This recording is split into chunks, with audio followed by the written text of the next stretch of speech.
Good evening to all. यह money एवं banking से रिलेटेड क्वेश्चन की सीरीज़ का 8वां पार्ट है। इस सीरीज़ का पहला क्वेश्चन है, पूंजी प्राप्त करने के लिए कंपनियां किन पूंजी मांग पत्रों का प्रयोग करती हैं? ए अंश, बी ऋणपत्र, सी कोषागार विपत्र, डी अंश तथा ऋणपत्र। तो इसका सही आंसर होगा डी अंश एवं ऋणपत्र। अगला क्वेश्चन, भारतीय कंपनी अधिनियम 1956 के अंतर्गत एक कंपनी कितने प्रकार के अंश निर्गमित कर सकती है? ए 2, बी 3, सी 4, डी 7। तो इसका सही विकल्प होगा ए 2। अगला क्वेश्चन, विनिमय बिल की विशेषता है? ए शर्त रहित लिखित आदेश, बी मौखिक आदेश, सी शर्त रहित लिखित आदेश, डी अनिश्चित राशि का आदेश। तो इसका सही विकल्प होगा सी शर्त रहित लिखित आदेश। अगला प्रश्न, विनिमय बिल लिखा जाता है?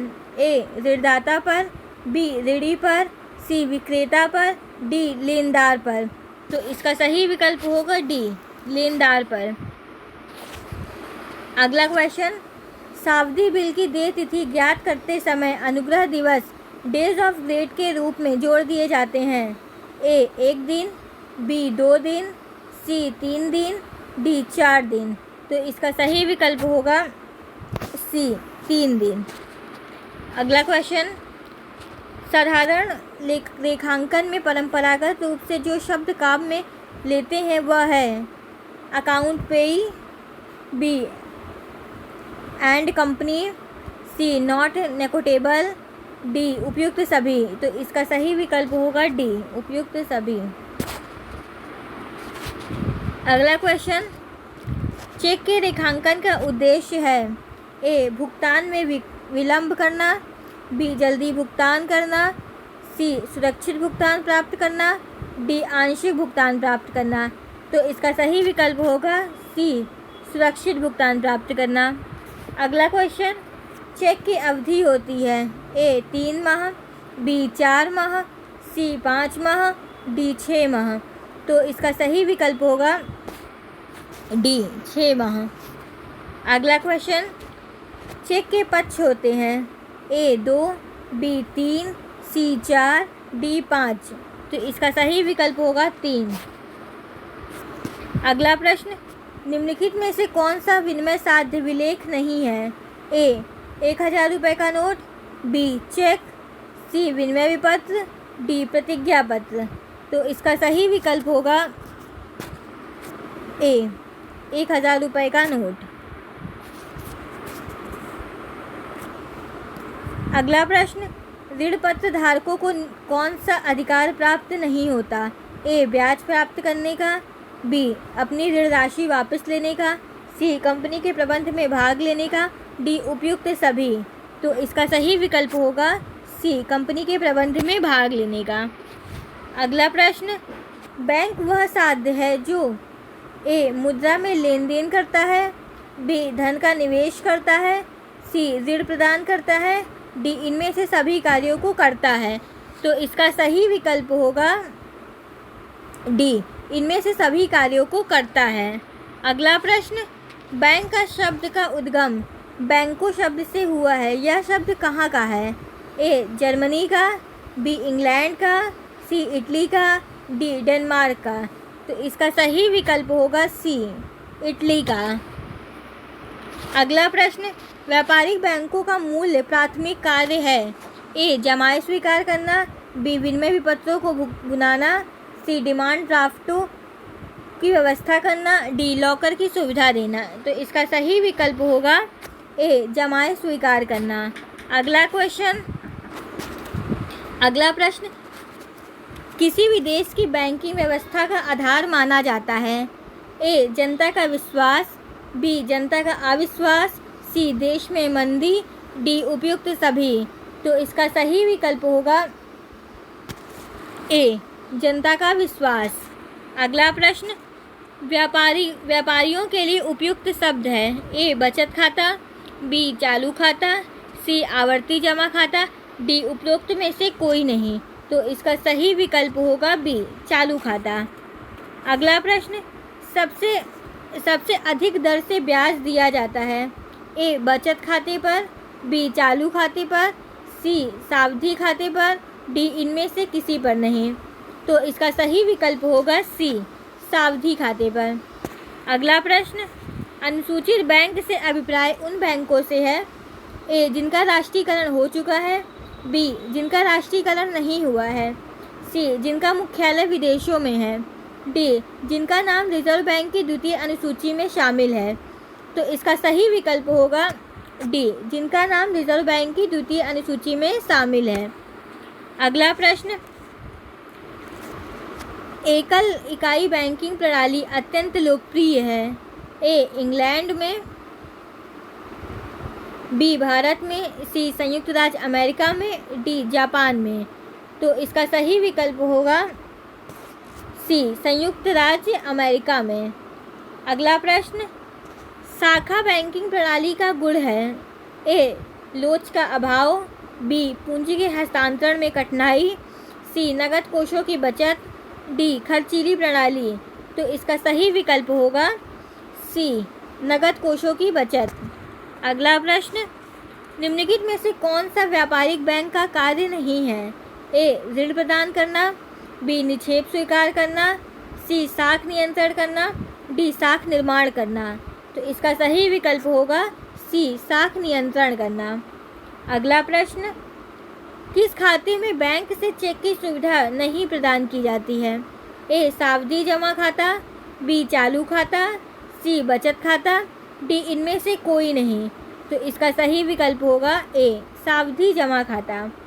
अगला प्रश्न, निम्नलिखित में से कौन सा बैंक का दायित्व है? ए जमा राशि, बी ऋण, सी निवेश, डी भुनाए तथा खरीदे बिल। तो इसका सही विकल्प होगा ए जमा राशि। अगला प्रश्न, बैंक द्वारा पूंजी प्राप्त करने के प्रमुख साधन हैं? ए अंश पूंजी, बी जमा धन, सी सुरक्षित कोष, डी उपयुक्त सभी। तो इसका सही विकल्प होगा डी उपयुक्त सभी। अगला प्रश्न, ऋण जमा का निर्माण करते हैं? यह कथन है ए प्रोफेसर क्राउथर का, बी प्रोफेसर रॉबर्टसन का, सी हार्टले विदर्स का, डी प्रोफेसर केन्स का। तो इसका सही विकल्प होगा सी हार्टले विदर्स का। अगला प्रश्न, ऋण जमा की संतान है तथा जमा ऋण की संतान है, यह कथन है? ए प्रोफेसर केन्स का, बी प्रोफेसर पीगू का, सी प्रोफेसर सेयर्स का, डी प्रोफेसर विदर्स का। तो इसका सही विकल्प होगा ए प्रोफेसर केन्स का। अगला प्रश्न, भले ही साख निर्माण कार्य बैंक करता हो, परंतु जब तक जमाकर्ता उसको सहयोग नहीं देंगे साख निर्माण नहीं हो सकता। यह कथन है?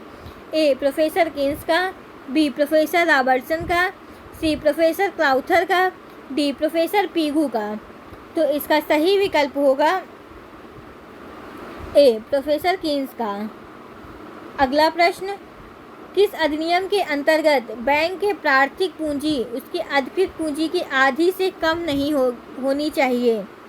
A reserve Bank of India अधिनियम 1934, बी भारतीय कंपनी अधिनियम 1949, सी भारतीय कंपनी अधिनियम 1913 और डी है भारतीय स्टेट बैंक अधिनियम 1935। तो इसका सही विकल्प होगा भारतीय कंपनी अधिनियम 1949।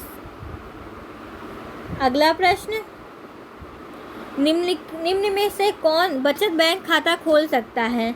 ए अवयस्क, बी पागल, सी दिवालिया, डी अवयस्क तथा अभिभावक। तो इसका सही विकल्प होगा डी अवयस्क अथवा अभिभावक। अगला प्रश्न, चालू खाता उपयुक्त होता है? ए सामान्य जनता के लिए, बी व्यापारियों के लिए, सी विद्यार्थियों के लिए, डी श्रमिकों के लिए। तो इसका सही विकल्प होगा बी व्यापारियों के लिए। अगला प्रश्न, किस खाते में बैंक से चेक की सुविधा नहीं प्रदान की जाती है? ए सावधि जमा खाता, बी चालू खाता, सी बचत खाता, डी इनमें से कोई नहीं। तो इसका सही विकल्प होगा ए सावधि जमा खाता। अगला प्रश्न, निम्नलिखित में से कौन सा बैंक के कोष का स्रोत नहीं है? ए अंश पूंजी, बी निक्षेप, सी ऋण, डी अधिविकर्ष। तो इसका सही विकल्प होगा डी अधिविकर्ष। अगला प्रश्न, बैंक की कोषों का स्रोत है ए अंश पूंजी, बी संचय कोष, सी जमाएं, डी इनमें से सभी। तो इसका सही विकल्प होगा डी इनमें से सभी।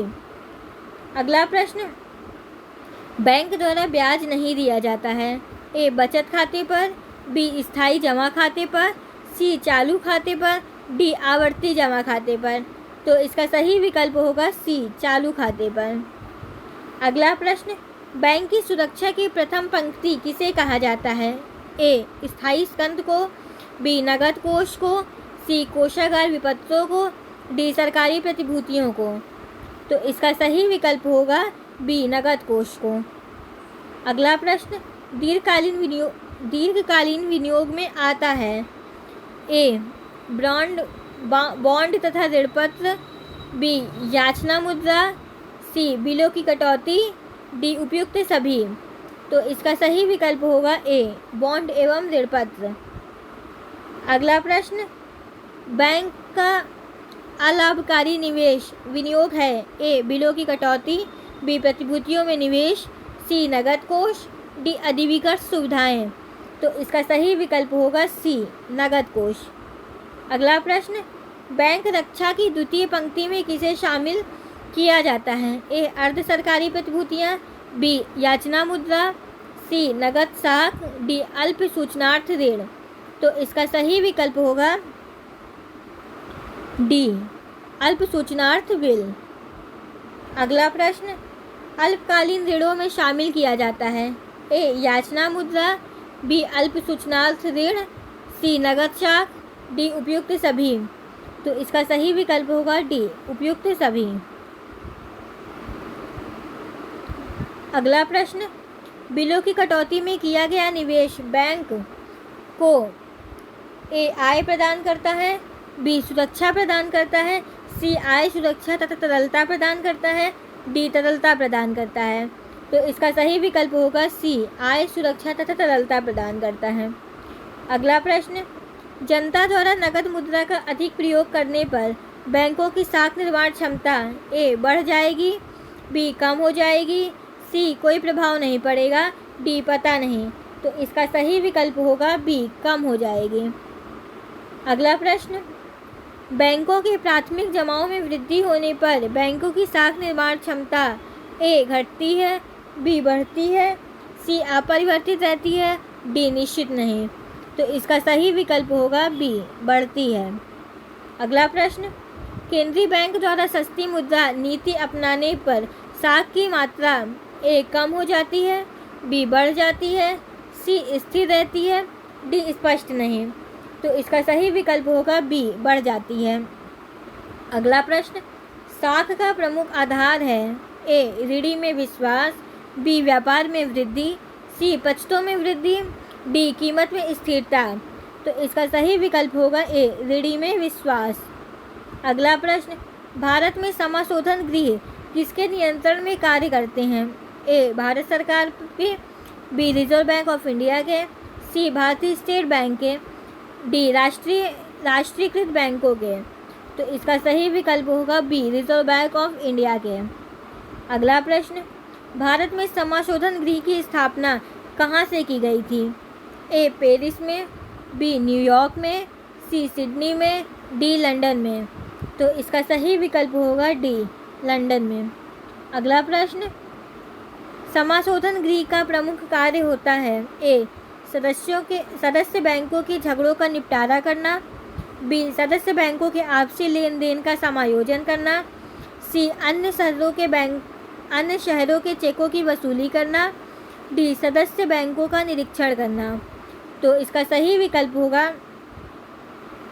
सी अन्य शहरों के चेकों की वसूली करना। अगला प्रश्न, अमेरिका में प्रथम समाशोधन गृह का निर्माण हुआ था ए 1813 में, बी 1853 में, सी 1833 में, डी 1873 में। तो इसका सही विकल्प होगा बी 1853 में। अगला प्रश्न, समाशोधन के लाभ हैं अधिक मात्रा में कोष की आवश्यकता नहीं। बी, भुगतान में सुविधा। सी, बैंकों के पारस्परिक सहयोग में वृद्धि। डी, उपयुक्त सभी। तो इसका सही विकल्प होगा डी, उपयुक्त सभी। अगला प्रश्न, बैंकों के ग्राहकों की श्रेणी में आते हैं। ए, केवल बैंक के जमाकर्ता। बी, केवल बैंक से ऋण लेने वाले। सी, जमाकर्ता तथा ऋण लेने वाले दोनों। डी, केवल बैंकों को ऋण देने वाले। तो इसका सही विकल्प होगा सी, जमाकर्ता तथा ऋण लेने वाले दोनों। अगला प्रश्न, किसी बैंक का ग्राहक कहलाने के लिए आवश्यक है कि व्यक्ति, संस्था या फर्म का बैंक हो। बैंक में ए, चालू खाता हो। बी, बचत खाता हो। सी, सावधि जमा खाता हो। डी, उपयुक्त कोई भी खाता हो। तो इसका सही विकल्प होगा डी, उपयुक्त कोई भी खाता हो।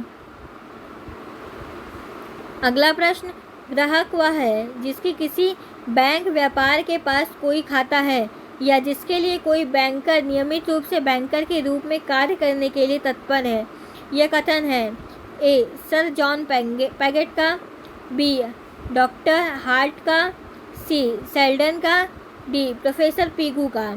तो इसका सही विकल्प होगा बी, डॉक्टर हार्ट का। अगला प्रश्न, बैंकों के ग्राहकों के प्रकार हैं। ए, 2। बी, 3। सी, 4। डी, 6। तो इसका सही विकल्प होगा सी, 4। अगला प्रश्न, किसी व्यक्ति को बैंक का ग्राहक कहलाने के लिए नियमित रूप से बैंकिंग व्यवस्था की प्रकृति के व्यवहार का स्पष्ट पालन करना उसकी आदत होनी चाहिए। यह कथन है ए, सर जॉन पैगेट का। बी, डॉक्टर हार्ट का। सी, प्रोफेसर कीन्स का। डी, प्रोफेसर बेनहम का। तो इसका सही विकल्प होगा ए, सर जॉन पैगेट का। अगला प्रश्न, निम्न में से कौन बैंक का ग्राहक नहीं हो सकता। ए, विवाहित स्त्री। बी, किसी व्यक्ति का एजेंट। सी, अवयस्क। डी, साझेदारी संस्था। तो इसका सही विकल्प होगा सी, अवयस्क। अगला प्रश्न, बैंक किस दशा में अपने ग्राहक के खाते को गोपनीय रखने के लिए उत्तरदायी नहीं होता। ए, बैंक के अन्य ग्राहक के पूछताछ करने पर। बी, ग्राहक के ऋणदाता के पूछने पर। सी, ग्राहक के सेवा योजकों के पूछताछ करने पर। डी, न्यायालय के लिए द्वारा पूछताछ करने पर। तो इसका सही विकल्प होगा डी, न्यायालय के द्वारा पूछताछ करने पर। अगला प्रश्न, बैंक एवं ग्राहक के बीच संबंध होता है। ए, ऋणदाता व ऋणी का। बी, प्रतिनिधि तथा प्रधान का। सी, धरोहरधारी व धरोहरकर्ता का। डी, इनमें से सभी का। तो इसका सही विकल्प होगा डी, इनमें से सभी का। इस वीडियो में बस इतना ही। Thank you for watching.